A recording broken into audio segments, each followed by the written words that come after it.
I can still smell it now, the thick bite of motor oil baked into hot summer air, clinging to my skin like proof of who I was. That smell wasn't just grease and gasoline. It was survival. It was freedom.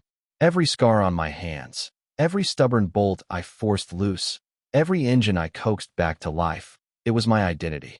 No safety net, no silver spoon, just grit, sweat, and the belief that if something broke, you fixed it. Engines, dreams, hearts. That belief kept me alive until the day she walked into my shop. Brittany. I swear I remember it in slow motion, like a scene God burned into my memory. Her car, a sleek import, out of place in my dusty little garage, rolled and sputtering like a dying animal. The door opened, and she stepped out. Heels sharp against the concrete, skirt cut to perfection, her presence so polished it made everything else fade into the background.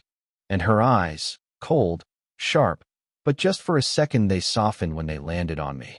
"Do you fix imports?" she asked, voice brisk, like she wasn't used to waiting for answers. My rag was filthy in my hand, my smile cocky but trembling beneath the surface. "I fix everything," I told her. She laughed, a quick, clipped sound, but it cracked through her armor. And in that tiny fracture, I felt something shift inside both of us. One repair turned into coffee. Coffee turned into late-night talks, her perched on the hood of her car, heels off, legs swinging, listening as I told her about the long shifts, the empty pockets, the stubborn dream of building something that was mine. She whispered her secrets too, that her family's wealth felt like a cage, that every smile she gave them was rehearsed. For once, she wasn't someone's daughter or trophy. She was just Brittany. Do you know what it feels like when someone finally sees you? It's like breathing for the first time. Love came fast, reckless, like fire racing through dry grass. We didn't slow down. Against whispers, against rolled eyes, against her mother's smirk at our wedding. We built something together with nothing but devotion. I told myself love would be enough. That every cold nod from her father, every razor-edged comment from her mother, would disappear when they saw how happy she was. But even that night, our wedding night, I caught it. Eleanor, her mother, leaned close, whispered something sharp in her ear. Brittany waved it off, laughed like it was nothing, but I saw the shadow in her eyes. Do you understand that feeling? Holding the person you love, knowing there's a darkness creeping and you can't name? I buried it. I pressed my lips to her forehead and told myself engines break, marriages stumble, but if you're strong enough, you can fix anything. That's what I believed. That's what I clung to. But lying there, her warmth in my arms, a chill crawled down my spine. The kind of instinct a man doesn't want to admit. The kind that whispers, maybe love isn't enough. I shut it out. I told myself I could fix this. I told myself I had to. Because the alternative, the thought of losing her before our story even began, was unthinkable. From the beginning, I told myself the friction was normal. Two people from two different worlds? Of course sparks would fly. That's how steel gets forged, right? I thought once her family saw the way I adored Brittany, how I worked sunup to sundown, how I'd give her the last breath in my lungs, they'd soften. I believed walls would crumble. Instead, they grew taller, harder, and her mother was the architect, Eleanor. Even saying her name feels like swallowing glass. Tall, flawless posture, eyes that glittered like polished ice. She didn't need to raise her voice. Her words cut all on their own. I'll never forget her toast at our rehearsal dinner. Glass raised, smile perfect, voice dipped in sugar. Here's to hoping Brittany doesn't regret trading up in life. The room laughed. Glasses clinked.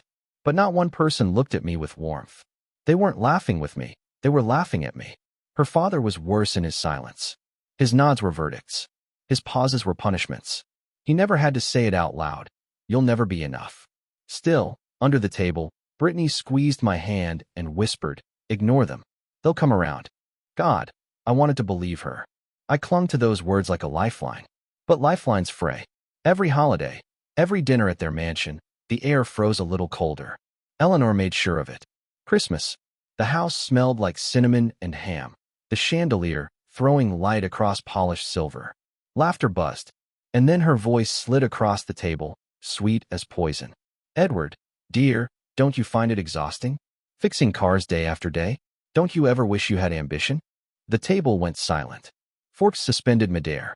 My chest burned, but I smiled, said I was proud of my shop. proud of what I built with my own hands.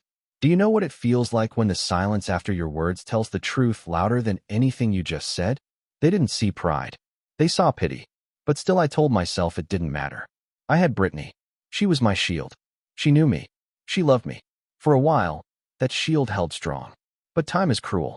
Time wears down even steel. As Brittany's career rose, promotions, late nights, endless flights, that fire she used to carry for us dimmed. At first, she brushed off her mother's jabs, fighting for me.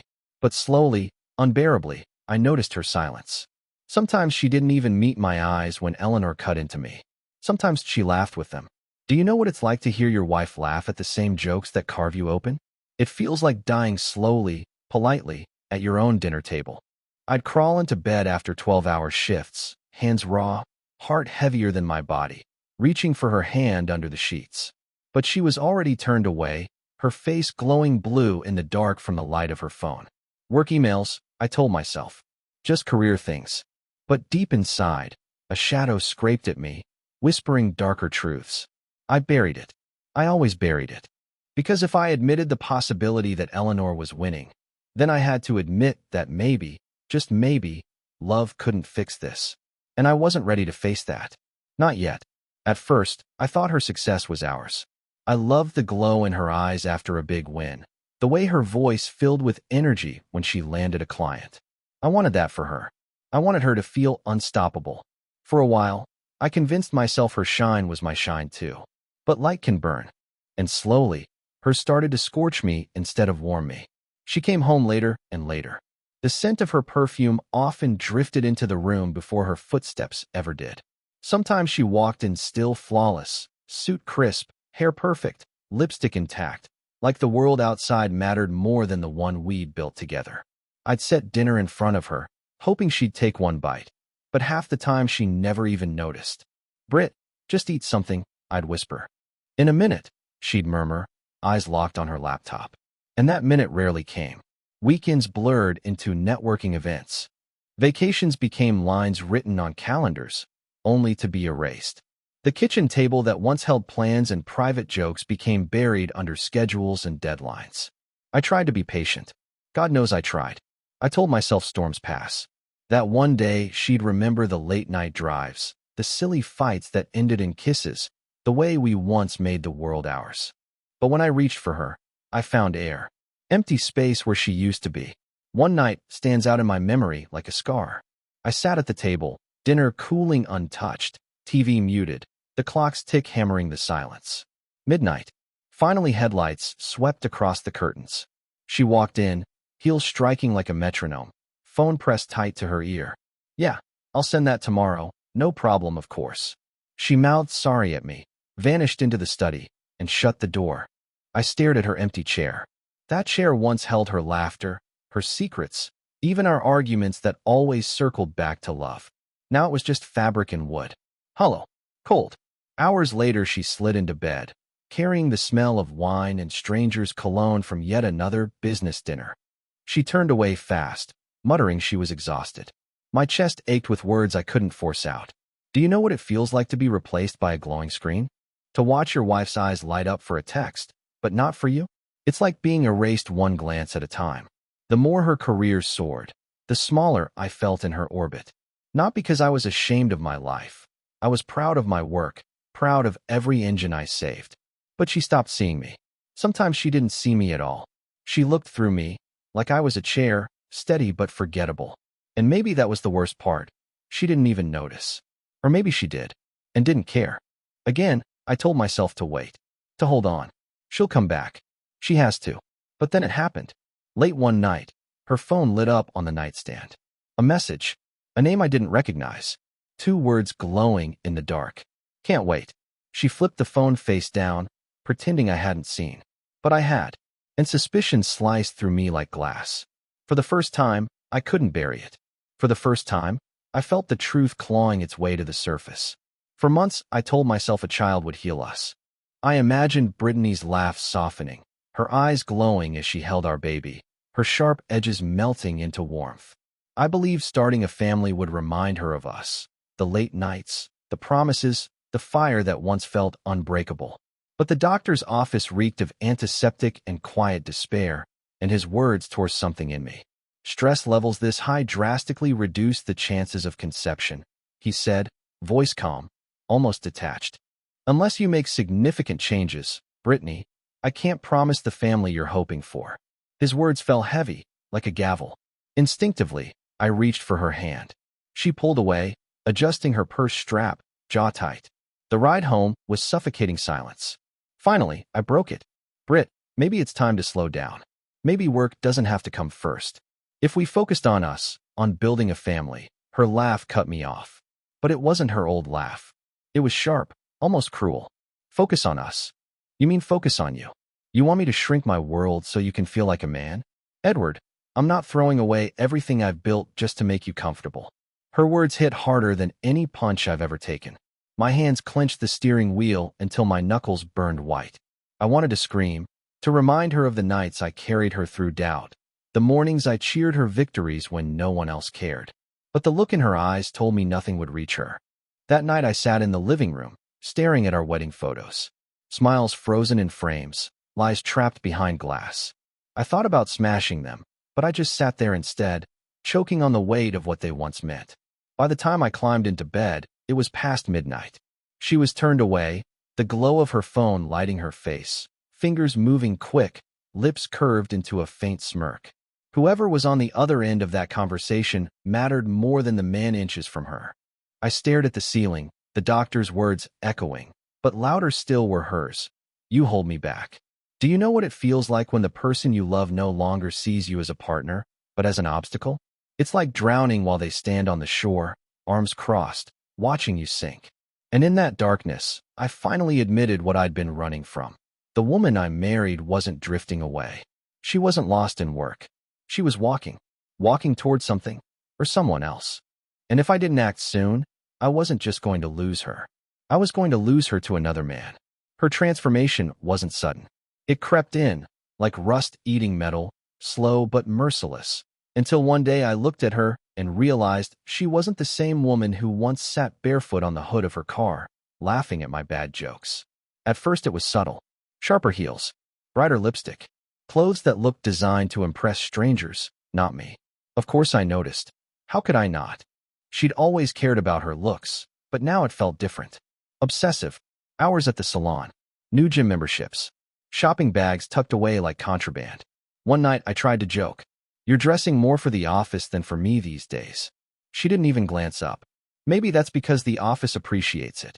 No smile, no warmth, just words sharp enough to gut me. Evenings turned into rehearsed routines. She'd come home, perfume trailing through the hall, heels clicking like a clock counting down to something I couldn't name. She'd pour a glass of wine, sit across from me, eyes locked on her phone. Our conversations shrank to logistics, bills, schedules, appointments. Gone were the whispered secrets, the stupid laughter in the dark, the spark. And when I reached for her, she pulled away. "Not tonight, Ed. I'm exhausted." That word became her wall. Exhausted. She wore it like armor.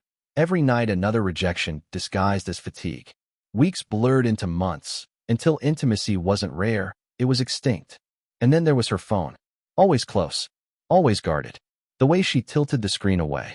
The way she'd step outside for calls. Voice low, playful in ways she hadn't been with me in years. "Networking again?" I'd ask, half hopeful. She'd laugh too quickly, too nervously. "Don't be paranoid." But my gut twisted with the truth. The worst part wasn't the suspicion. It was the loneliness. One Friday I tried. God, I tried. I cooked her favorite dinner. Salmon, garlic mashed potatoes, roasted vegetables. Lit candles. Played the old jazz record we used to dance to, barefoot in the kitchen. I waited. Minutes became hours. Finally, near 10, the lock clicked. She walked in wearing a dress I'd never seen. Hair curled, lips painted red. She froze when she saw the table. "Oh," she said flatly, almost annoyed. "You should have told me." My chest tightened. "I wanted to surprise you. It's been a while since Edward." She cut me off, her tone slicing clean. "I'm exhausted. Can we not do this tonight?" She grabbed a plate, carried it upstairs, and closed the bedroom door. I stood there, staring at the candles until wax bled across the tablecloth. The silence screamed. Later, in bed, She turned her back to me as always. But that night, her phone lit up. Just for a second. A message. 2 words before the screen went dark. Can't wait. My chest locked. My breath caught. And for the first time, I knew with absolute certainty, she wasn't just slipping away. She was already gone. Living a life I wasn't part of. Living it with someone else. It was a Tuesday night. Ordinary, forgettable, until it wasn't. I came home late, the smell of motor oil still clinging to me, once a scent of pride, now a reminder of how far I'd fallen from her world. Brittany was already in bed, or at least pretending. Her phone glowed on the nightstand, buzzing with notifications. I'd never touched it before. Trust had been my stubborn creed, the thing I clung to even as the ground cracked beneath me. But that message, "Can't wait," had been gnawing at me like rust on steel. And now, with her lying still beside me, breaths deep and steady, temptation coiled around me like a vice. My hand shook as I reached. I told myself just one glance. Enough to silence the doubts. But the second my thumb slid across the screen, silence shattered into truth. Messages. Dozens. Last night was amazing. You're intoxicating. He'll never understand you like I do. Soon. Just leave him. We'll be unstoppable together. Each word slashed me open. My vision blurred, rage roaring in my ears. At the top of the thread, Marcus. Just a name before, a colleague she'd mentioned in passing. Now heavy with betrayal. I scrolled further. Photos. Not explicit, but intimate. Her smile in a hotel lobby, her hand brushing his on a wine glass. Their faces too close, too familiar. My chest heaved. I wanted to shake her awake, to scream until the walls cracked. But something colder took root. Beneath the fury was clarity. Precision. I placed the phone back exactly as it had been. Careful, deliberate. My hand stopped trembling. I lay beside her, staring at the ceiling, every nerve burning. She stirred in her sleep, murmuring softly, but not my name. My jaw locked, my mouth filled with the taste of ash. And in that suffocating dark, a plan began to form. The next morning she hummed as she dressed, spraying a perfume I didn't recognize. She kissed my cheek lightly, like a stranger performing a ritual. If she noticed anything different about me, she didn't show it. But I noticed everything. She wasn't just gone. She was preparing her escape. A few nights later, I caught her sliding a manila envelope into her briefcase. She thought I wasn't looking. My stomach twisted. Later, while she showered, I opened it. Divorce papers. My name printed neatly beside hers. The words irreconcilable differences stamped like a death sentence. My chest caved, but my hand stayed steady.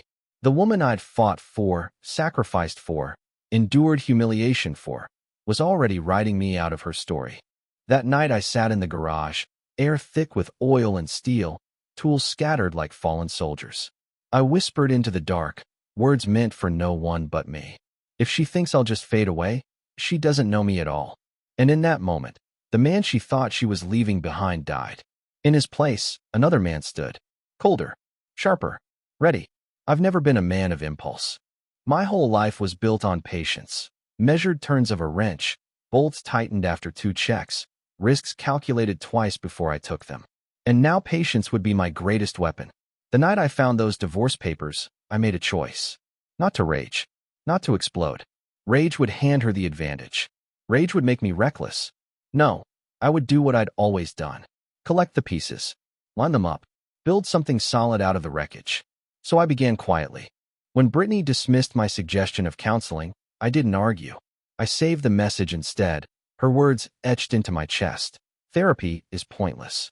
It's you holding me back, not us. When she stayed out late, I logged the hours. The excuses. The inconsistencies. Every unanswered call, every sudden meeting. Every lie wrapped in professionalism. I wrote it all down. Screenshots piled up in a hidden folder on my laptop. Forwarded texts. Her voice sharp in recordings, dismissive in ways no husband forgets. But deep down I knew it wouldn't be enough. Screenshots can be spun. Stories twisted.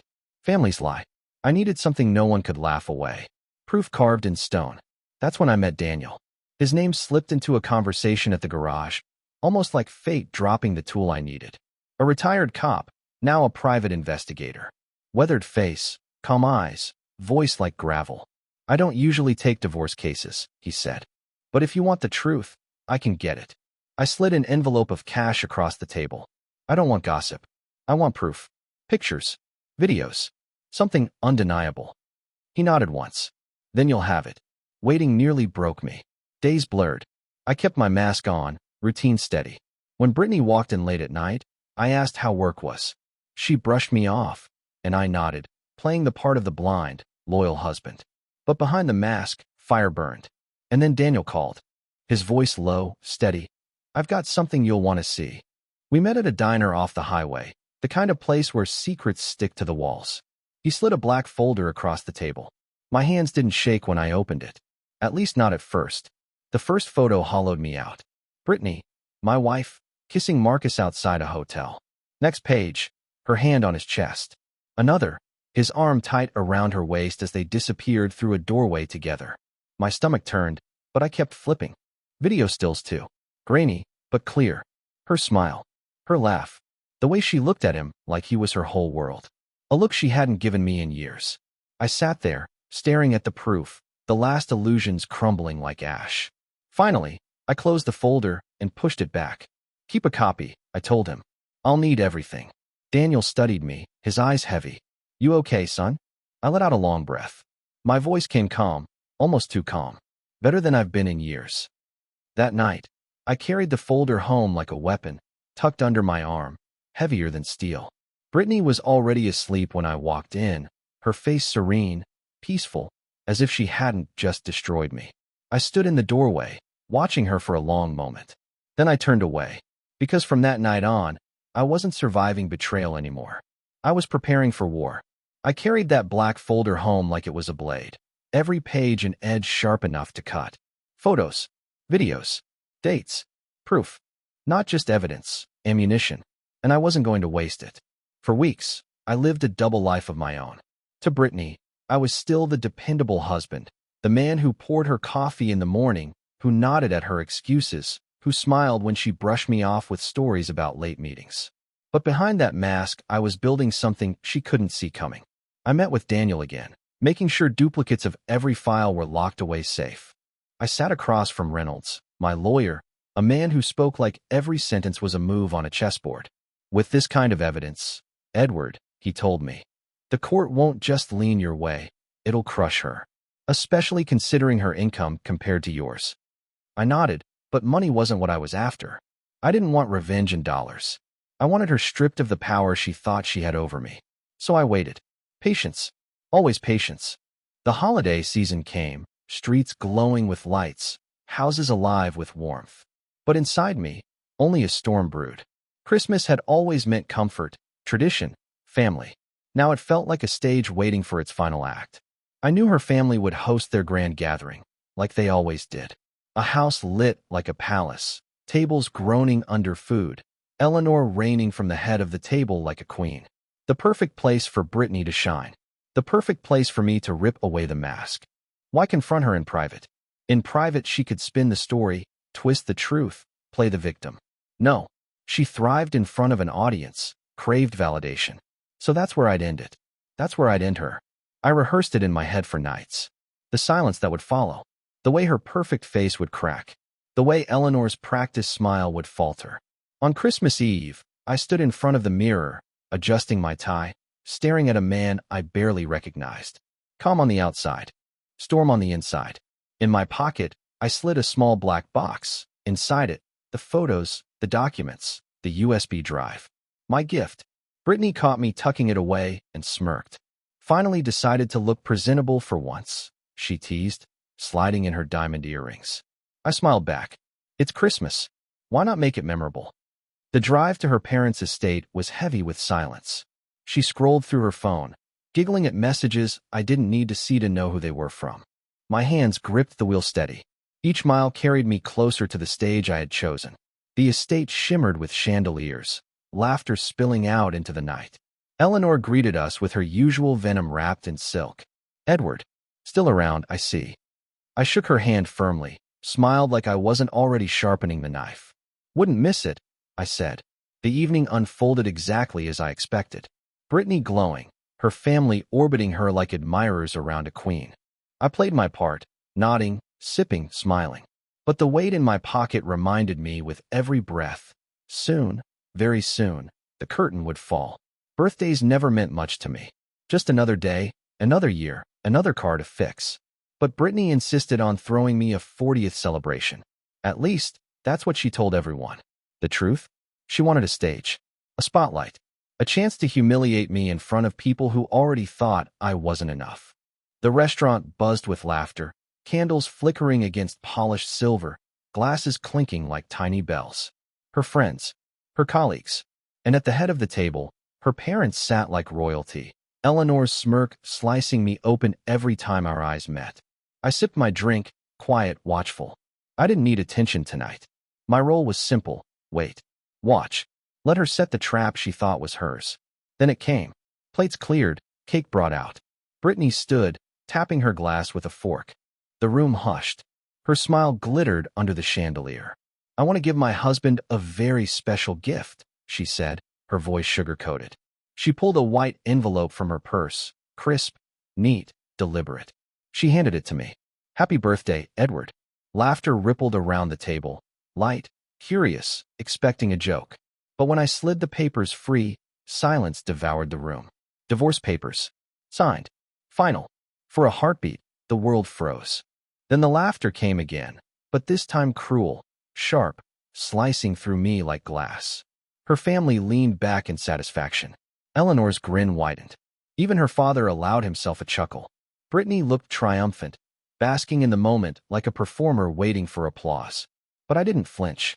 I folded the papers slowly, neatly, placed them on the table. And then I met her eyes. Calm, cold, interesting, I said, my voice steady, cutting through the hush. "Because I have a gift for you two." I reached into my coat and slid a small black box across the table. Her smile faltered, just slightly, but enough. Curiosity drove her to open it. The room changed. Inside lay the photographs, the screenshots, the USB drive. Her hand trembled as she flipped through the images. Her lips on Marcus outside a hotel, her hand on his chest, their bodies too close under neon lights. Whispers cut the air like knives. Laughter died. Eleanor froze, mask cracking, the queen without her throne. Brittany stammered, What is this?" But the evidence was louder than her voice. I leaned back, lifted my glass, tone calm, deliberate. "It's the truth. The truth you thought you could bury. And tonight, everyone gets to see it." Silence. No one moved. No one dared. Brittany tried to push the box away, muttering about manipulation, about privacy, but her words collapsed under the weight of every photo, every timestamp. No one believed her. Not anymore. I stood, buttoned my jacket, raised my glass one last time. "To honesty," I said simply. "Rare these days."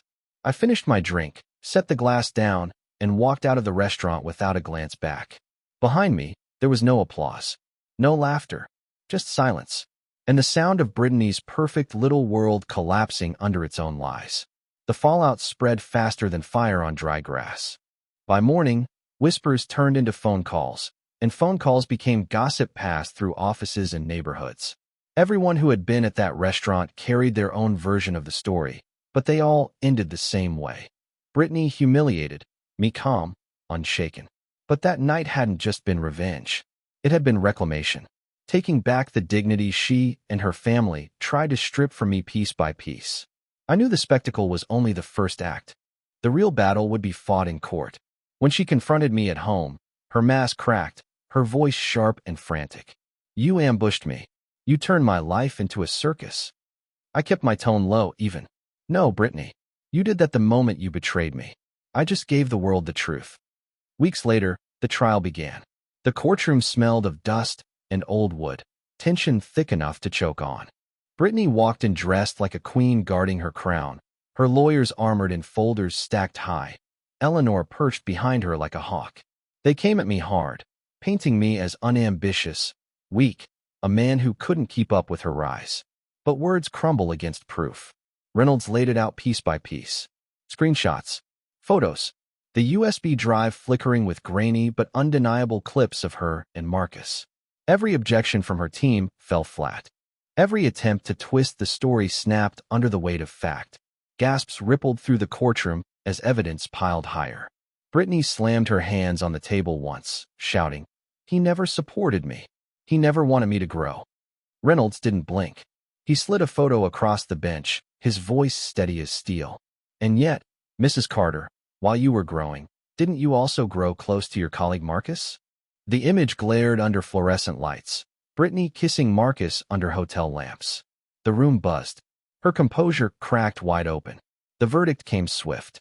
The judge granted me the house, half the assets, and a settlement she'd be forced to pay, thanks to her higher income. The irony cut sharp. The very ambition she used to belittle me was the reason she lost. Outside the courthouse, cameras flashed like gunfire. She turned her face away, muttering about manipulation, betrayal, anything to salvage her pride. But no one listened. The truth was louder. I walked down those steps, the winter air biting into my lungs. I didn't raise my fists. I didn't smile for the cameras. I just stood tall, breathing deep, heavy and light all at once. Losing her still hurt. Years of love don't rip away without bleeding. But pain wasn't defeat. She hadn't broken me. Across the steps, I caught Eleanor's gaze.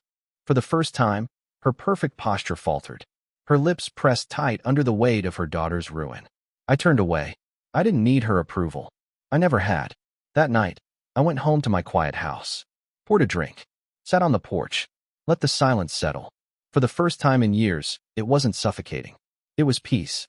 Somewhere across town, Brittany was left in the ruins, career tainted, reputation scarred, wealth divided. She had tried to destroy me on my birthday in front of everyone. Instead, she destroyed herself. I lifted my glass to the night sky, the cold biting my skin, and whispered 2 words into the dark. Still standing.